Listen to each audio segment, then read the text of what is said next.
তোর নতুন ফ্ল্যাট থেকে ঘুরে এসে মাকে বললাম সব কিছু খুঁটিয়ে খুঁটিয়ে।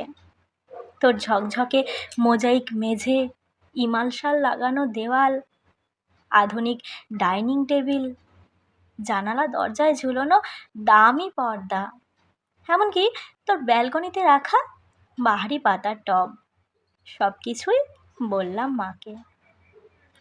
নগেন দত্ত লেনে আমাদের আলো বাতাসহীন একতলার ভাঙা ঘরে বসে মা সব শুনলেন চোখ বুজে। শুনতে শুনতে মার মুখে ফুটছিল হাসি আর চোখে আসছিল জল। তোর ব্যালকনিতে দাঁড়ালে ছড়িয়ে থাকা শহরটাকে অনেক দূর পর্যন্ত দেখা যায়। বসবার ঘরের দেওয়ালে নতুন কেনা একটা সুন্দর পেন্টিং ঘরটাকে কি সুন্দর গাম্ভীর্যে ভরিয়ে তুলেছে। এই সব কিছু মাকে বললাম।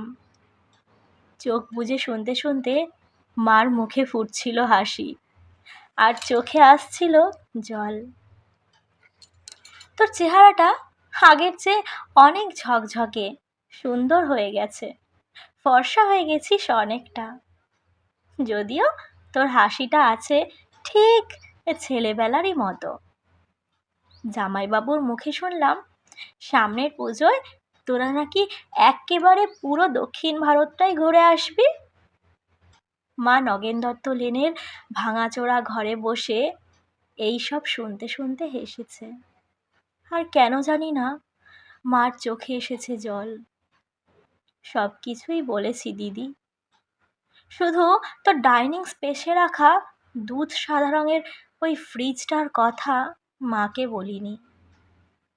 তোর বিবাহবার্ষিকীর উজ্জ্বল সন্ধ্যায় তুই যখন গা ভর্তি গয়নায় অপরূপা হয়ে ফ্রিজের মাথায় হাত রেখে হাসছিলি, তখন যে তোকে কি দারুণ সুন্দর দেখাচ্ছিল, মাকে বলিনি সে কথাও।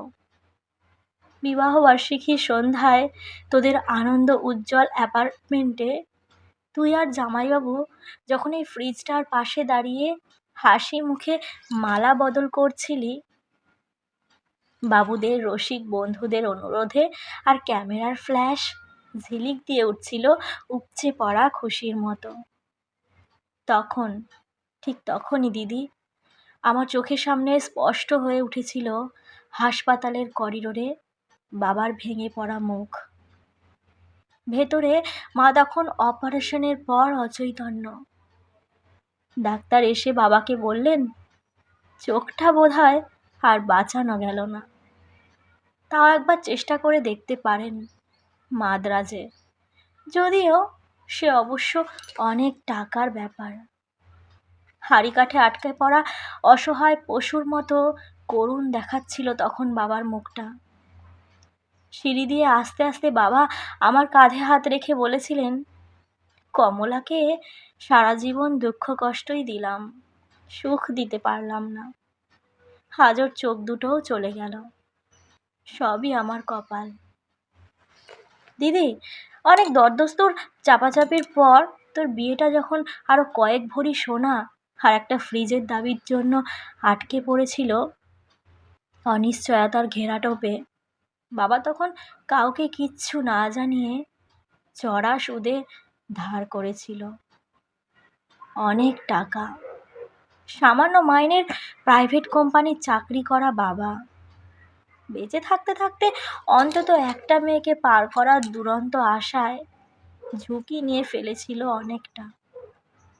চোখের জল আর রজনীগন্ধার সৌরভকে পেছনে ফেলে তুই চলে গেলি, পড়ে রইলাম আমরা, আমি আর মা। আর পড়ে রইল নগেন দত্ত লেনের অন্ধকার ঘরে বাড়তে থাকা সুদের বোঝার চাপে তলিয়ে যাওয়া একটা সৎ মানুষ, তোর বাবা, আমার বাবা। দিদি, তোর গা ভর্তি গয়না আর ওই দুধ সাদা ফ্রিজটার কথা মাকে বলা হয়নি কিছুতেই। দৃষ্টিশক্তি খুইয়ে বসা মাকে বাবা বলেননি কিছুই, শুধু অসহায়ের মতো খুঁজেছেন মার মুখে একটু হাসি, বড় মেয়ের ভালো ঘরে বিয়ে হওয়ার একটু তৃপ্তি।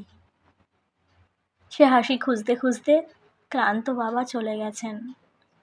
এখন নগেন দত্ত লেনের ভাঙা ঘরে বসে মা আর আমি আনন্দেই আছি। একটা আনন্দই বোধহয় সবচেয়ে বড়। এ বাড়িতে আর কোনোদিনও সানাই বাজবে না। সানাই, রজনীগন্ধা, বেনারসি, হইচই এসব অপ্রাসঙ্গিক হয়ে থেকে যাবে চিরকাল।